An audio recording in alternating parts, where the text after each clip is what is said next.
Assalamualaikum warahmatullahi wabarakatuh. Kami dari kelompok 6 akan mempraktikkan drama Keong Mas. Saya Amli sebagai Raden Dino Kertapati. Saya Fadli sebagai raja. Saya Syifa sebagai Nenek. Saya Anissa sebagai Chandra Kirana. Saya Najwa sebagai penyihir. Saya Zahwa sebagai Dewi Galuh Ajeng. Saya Kayla menjadi Nenek.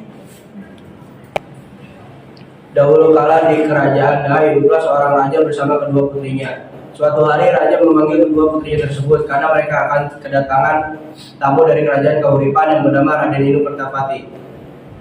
Putri-putriku kemarilah. Ada apa ya Anda? Apakah ayah Anda memanggilku juga? Ya putriku, ada pemberitahuan penting. Besok Raden Dino dari kerajaan Kertapati akan datang ke istana. Lalu apa hubungannya dengan kakak ayah Anda?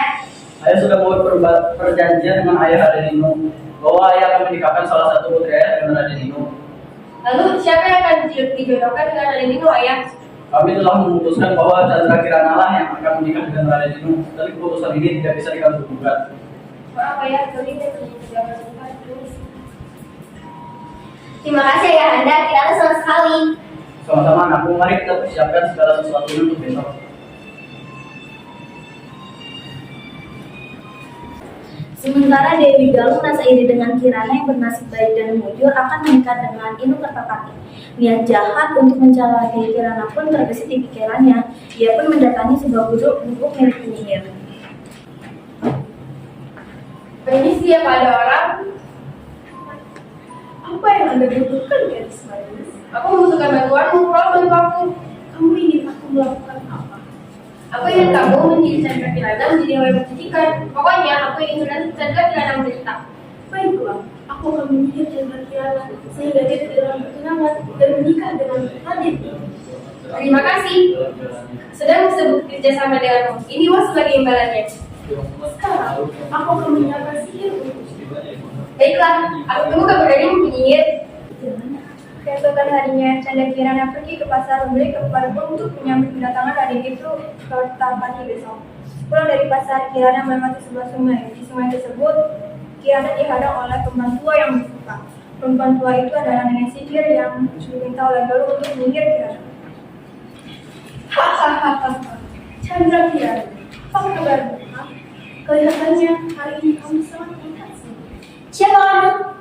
Diam, aku kesini untuk menyihirmu menjadi keong. Kenapa kamu ingin menyihirku? Apa salahku? Saudarimu yang menyuruhku untuk menyihirmu. Galuh, kau pasti berbohong. Sudah, jangan banyak omong. Terima saja nasibmu. Tidak. Hahaha, kamu hanya akan menjadi manusia pada saat siang hari. Tapi bila menjelang malam, kamu akan kembali menjadi keong. Kutukan ini akan hilang bila kamu bertemu dengan Raden ini. Hahaha. Chandra Kirana telah dikutuk menjadi keong emas dan dibuang ke sungai hingga terdampar di desa Dadapan. Suatu hari, nenek sedang menjala ikan dan keong emas terangkut dalam jalannya. Lalu nenek membawa pulang keong emas yang dia temukan. Oh, keongnya sangat cantik. Aku akan membawanya pulang.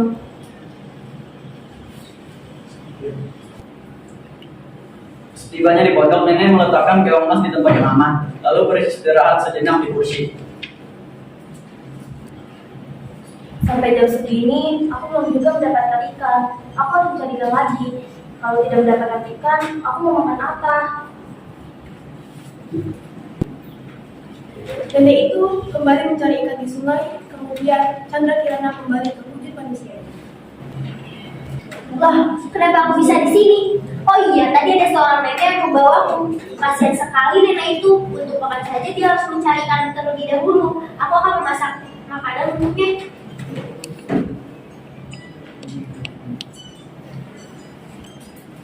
Hingga menjelang malam, nenek itu tidak mendapatkan ikan seekor pun. Kemudian ia memutuskan untuk kembali pulang saja. Sesampainya di rumah, dia sangat kaget karena di meja sudah tersedia masakan yang sangat enak-enak. Dia bertanya-tanya kepada dirinya sendiri, siapa yang mengirimi masakan ini? Begitu pula hari-hari berikutnya, si nenek mengalami kejadian yang serupa. Keesokan paginya, nenek ingin mengintip apa yang terjadi pada saat dia pergi mencari ikan. Nenek itu lalu berpura-pura pergi ke sungai untuk mencari ikan seperti biasanya. Lalu pergi ke belakang rumah untuk menjemputnya. Setelah beberapa saat, si nenek terkejut karena keong emas yang ada di tempatnya berubah wujud menjadi gadis cantik. Gadis tersebut lalu memasak dan menyiapkan masakan tersebut dirinya. Karena rasa penasaran, lalu nenek tersebut memberanikan diri untuk merebut putri yang cantik itu. Siapakah kamu ini putri cantik? Dan dari mana asalmu? Aku Chandra Kirana. Aku putri yang dikutuk oleh penyihir utusan saudaraku. Dia merasa iri kepadaku. Kasihan sekali dirimu, nak. Dia tidak tahu saudara macam apa saudaramu itu. Hingga tega ia ingin mengutukmu. Tapi namanya kamu sudah cemburu, apa aku kasih dia lakukan? Ya sudah, sementara kamu boleh tinggal di sini, nak. Terima kasih, Dek. Sementara itu, Raden Dinu Kertapati pun tidak diam saja ketika mendengar bahwa Chandra Kirana menghilang. Ia pun mencari Chandra Kirana dengan cara menyamar seperti rakyat biasa. Nenek sihir pun tahu dan akhirnya mengubah dirinya menjadi gagak untuk mencelakakan Raden Dinu. Raden Dinu terkejut ketika melihat burung gagak yang bisa berbicara dan mengetahui tujuannya. Akhirnya, Raden Dinu Kertapati pun mengikuti arah dari burung gagak tanpa ia ketahui arah yang diberitahu oleh burung gagak adalah arah yang salah. Siapa kau? Tenang anak muda, aku akan jalan menuju desa Dadapan. Dari mana kau tahu perjalananku? Siapa kau sebenarnya? Kau tidak perlu tahu siapa aku, ikuti saja petunjuk dariku. Baiklah, terima kasih atas pertolongannya. Sudah berjalan cukup jauh, Raden Dinu mengikuti burung gagak itu. Raden Dinu tidak juga menemukan desa Dadapan. Di perjalanan, Raden Dinu bertemu dengan nenek yang kelaparan, diberinya makanan. Ternyata nenek itu adalah orang sakti. Ia ingin menolong Raden Dinu dari burung gagak itu. Tolong anak, sejak beberapa hari ini tidak makan. Oh, ini nek, ada sedikit makanan. Terima kasih anak muda. Janganlah kau mengikuti petunjuk yang diberikan beberapa dia sebenarnya adalah kelemahan dari nenek sihir. Lalu? Dia memberikan area salah padamu. Lalu apa yang harus aku lakukan? Jalanan untuk area sungai ini. Di sana kamu akan menemukan desa Dadapan. Terima kasih nek, aku akan melanjutkan perjalanan ini.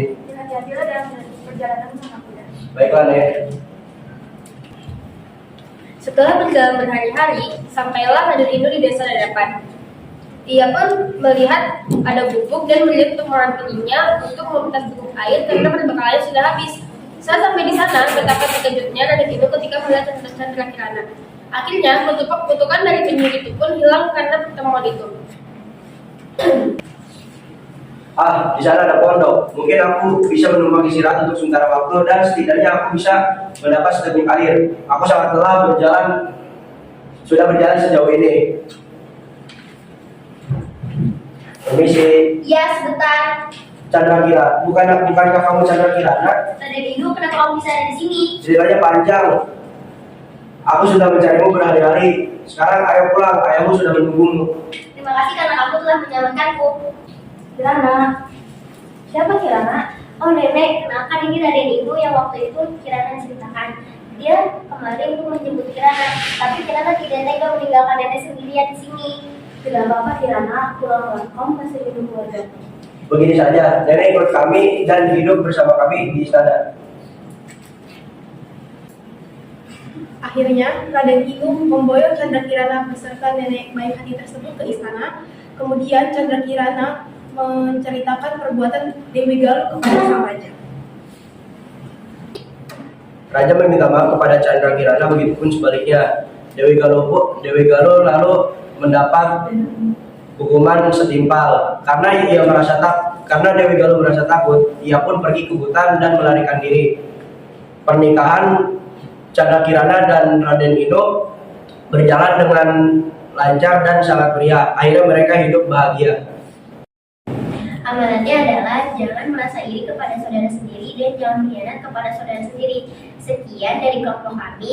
Wassalamualaikum warahmatullahi wabarakatuh.